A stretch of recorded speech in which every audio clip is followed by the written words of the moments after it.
Hey guys, welcome back. Today's recipe is one that is absolutely delicious. So without any further ado, let's jump right into it.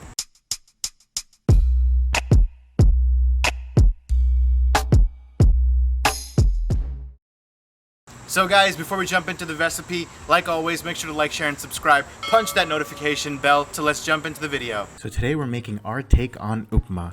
Now this dish is traditionally eaten for breakfast in various parts of India and is similar to a porridge and is made from semolina flour. Now this recipe is very easy to make and it is perfect for a quick and simple breakfast on any given morning. So step 1, into a saucepan, add a tablespoon of ghee. And once our ghee heats up and melts, into this we are going to add in half a cup of semolina flour or sooji flour. Now what we're going to do is we are essentially going to roast our flour in order to ensure that it is properly cooked and not raw. This should take about 2 to 3 minutes and you will know your flour is ready once it starts to become fragrant. Once that is done, remove the semolina from the pan and place it into a bowl for use later. Wash the pan and then we can move on to our next steps.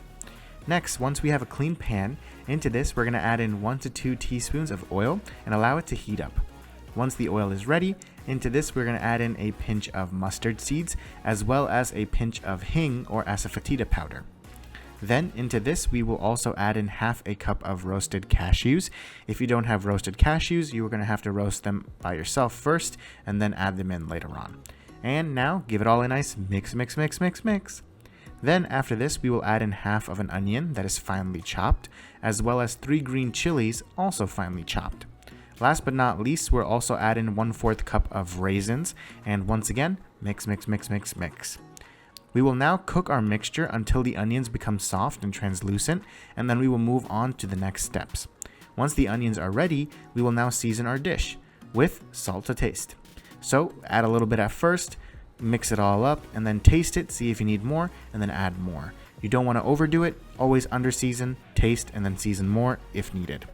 Give it all a nice mix to properly incorporate the salt, and then add in the roasted semolina from earlier.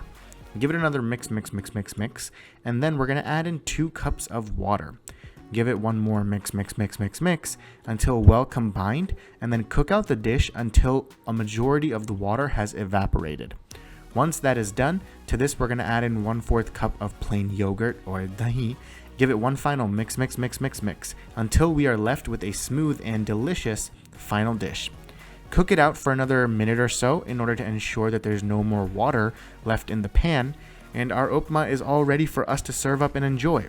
So here we have our final dish.